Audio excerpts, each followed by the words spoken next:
Hello दोस्तों, आप सभी का आपके अपने यूट्यूब चैनल पर स्वागत है। आज हम बात करने वाले हैं राजस्थान सीईटी 2024 के नॉर्मलाइजेशन के बारे में कि नॉर्मलाइजेशन वो कैसे होता है और सीईटी जो राजस्थान सीईटी है उसके अंदर नॉर्मलाइजेशन आपका कैसे होने वाला है। तो और किस शिफ्ट में है वो नंबर बढ़ने की चांस रहेंगी। आपकी जो 4 शिफ्ट थी, 2 दिन आपके एग्ज़ाम हुए थे सीईटी ग्रेजुएशन लेवल के, और आपके कौन सी शिफ्ट हार्ड थी, कौन सी शिफ्ट इजी थी, इसके बारे में भी डिस्कस है वो करने वाले हैं। और क्या 40% अंक जिनके हैं वो नॉर्मलाइजेशन के कारण भी बाहर हो सकते हैं या नहीं हो सकते, तो इन सभी बातों का डिस्कशन इस वीडियो के अंदर करने वाले हैं। तो अभी तक इस चैनल को सब्सक्राइब नहीं किया, अपने चैनल को सब्सक्राइब कर ले और बेल आइकन की घंटी को प्रेस कर ले, ताकि आपको कोई भी गवर्नमेंट जॉब आए उसकी इन्फॉर्मेशन और अपडेट है आपको मिलती रहे। और सीईटी से रिलेटेड भी या राजस्थान में किसी भी गवर्नमेंट जॉब की इन्फॉर्मेशन भी आपको सबसे पहले इसी चैनल पर देखने को मिलती है। और आप जितने भी ऑफिशियल पेज हैं उनको भी ज्वाइन कर सकते हैं, जिसकी लिंक आपको डिस्क्रिप्शन में देखने को मिल जाएगी। तो सर्वप्रथम बात करें तो सीईटी 2024 का जो एग्ज़ाम है वो आपका 27 सितंबर और 28 सितंबर को हुआ था। 27 सितंबर और 28 सितंबर को दो शिफ्टों में एग्ज़ाम हुआ था। 27 को 2 शिफ्ट और 28 को 2 शिफ्ट, यानी टोटल वो 4 शिफ्टों में आपका एग्ज़ाम हुआ था। जो फर्स्ट शिफ्ट थी आपकी वो थी 9 से 12, और जो सेकंड शिफ्ट थी वो थी 3 से 6, यानी 2 शिफ्टों में प्रत्येक दिन 2 शिफ्ट हुई 27 सितंबर और 28 सितंबर को। तो यानी टोटल 4 शिफ्ट थी सीईटी ग्रेजुएशन लेवल की। और आपका जो फ़िलहाल यानी जो 12th लेवल का जो यानी आपका जो सीईटी है उसकी भी आपकी एग्ज़ाम डेट है वो आ चुकी है। यानी 12th की जो एग्ज़ाम डेट है वो आपकी यानी 22, 23 और 24 अक्टूबर है वो आपकी सीईटी 12th लेवल की डेट रहने वाली है। ठीक है, उसका भी यानी प्रत्येक दिन 2 शिफ्ट होंगी, यानी टोटल 6 शिफ्ट है वो आपकी 12th लेवल की रहने वाली हैं। ठीक है, तो आज हम बात करें सीईटी जो ग्रेजुएशन लेवल है उसमें नॉर्मलाइजेशन की। तो आपकी जो यानी 4 शिफ्ट थी उसमें से, और 28 को 2 शिफ्ट और 27 की 2 शिफ्ट। ठीक है, तो सर्वप्रथम बात करें कि नॉर्मलाइजेशन आपका कैसे होगा। नॉर्मलाइजेशन है वो आपका कैसे होगा। नॉर्मलाइजेशन मान के चलो, यानी किसी दिन मतलब कोई शिफ्ट है उसमें मतलब सर्वाधिक बच्चों ने क्वेश्चन है वो सही किए, और एक कोई शिफ्ट ऐसी है जिसमें कम बच्चों ने मतलब क्वेश्चन है वो मतलब सही कम किए, मतलब उनका एवरेज निकालेंगे। ठीक है, मतलब मान के चलो एक शिफ्ट है जिसमें बच्चों ने ज़्यादा क्वेश्चन सही किए हैं, और एक शिफ्ट है जिसमें नंबर ऑफ क्वेश्चन है वो उनका एवरेज निकालेंगे सभी बच्चों का, और उसका एवरेज वो कम है ना, मतलब क्वेश्चन सही करने का।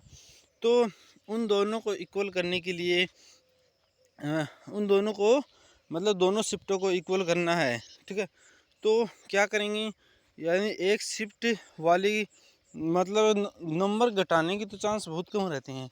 कभी कभी नंबर है वो घटा भी देते हैं, लेकिन नंबर घटाने की चांस है वो आपके जो नॉर्मलाइजेशन में कम रहते हैं। अगर घटते हैं तो मान के चलो 2 से 3 नंबर है वो घटते हैं, और बहुत रेयर केस में वो नंबर घटने के चांस वो रहते हैं। और मतलब जो शिफ्ट हार्ड थी तो उसको बराबर करने के लिए जो दूसरी शिफ्ट है जो हार्ड थी उसमें आपके जो नंबर है वो बढ़ा दिए जाते हैं, यानी एवरेज को है वो इक्वल किया जाता है।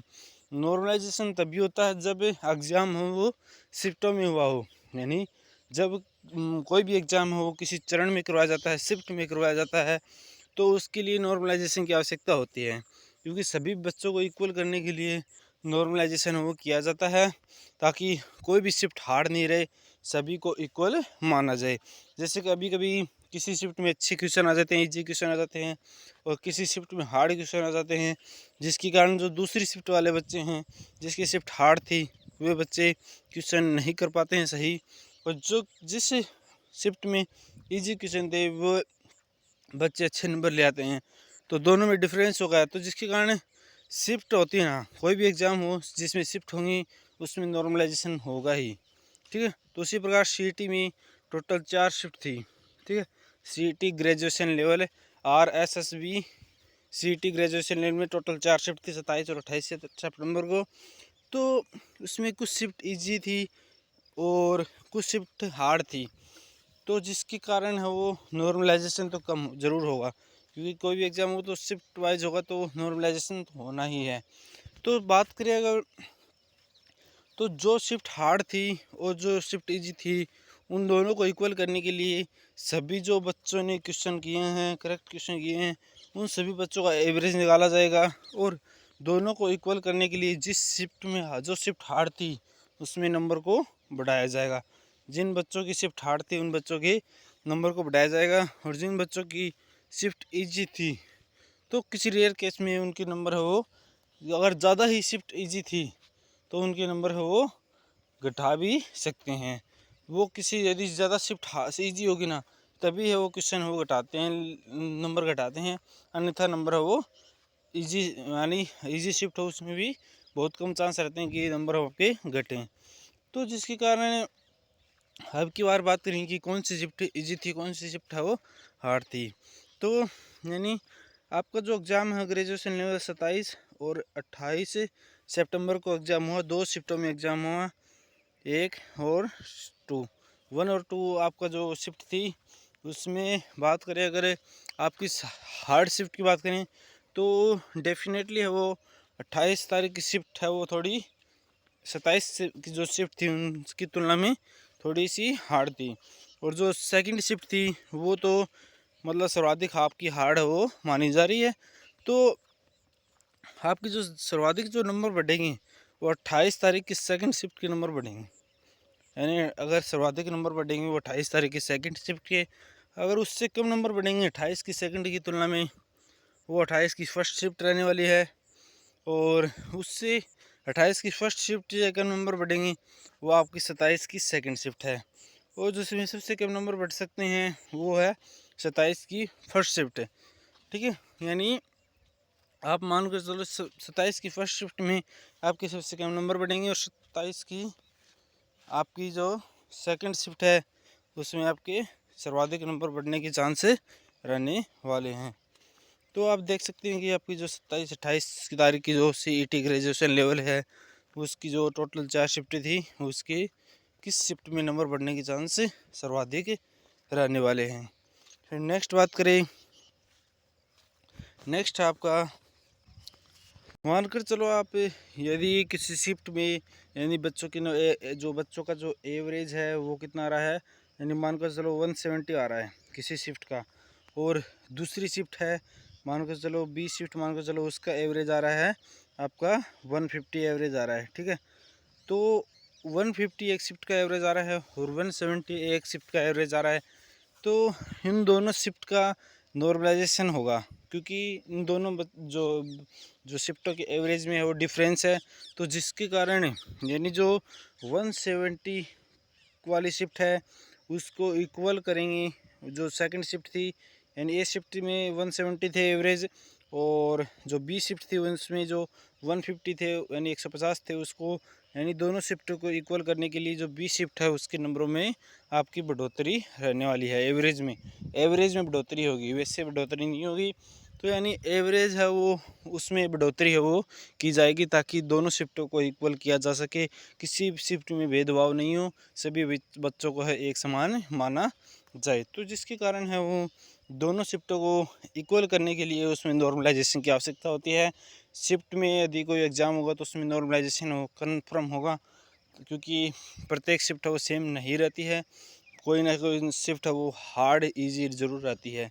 तो जिसके कारण दोनों शिफ्टों को यानी सेम करने के लिए उनका एवरेज निकालते हैं और उन दोनों को इक्वल करने के लिए उसमें नॉर्मलाइजेशन करते हैं, और एक शिफ्ट जो इजी थी उसमें नंबर कम या ज़्यादा, नंबर कम होने की ज़्यादा चांस होने की तो कम बहुत कम रहते हैं, और कम भी बहुत रेयर केस में होते हैं, उसमें सेम भी रखा जा सकता है या 2 से 3 नंबर कम भी किए जा सकते हैं, और जो शिफ्ट हार्ड थी उसमें वो नंबरों की बढ़ोतरी की जाती है जिसके कारण दोनों शिफ्टों को इक्वल किया जा सके।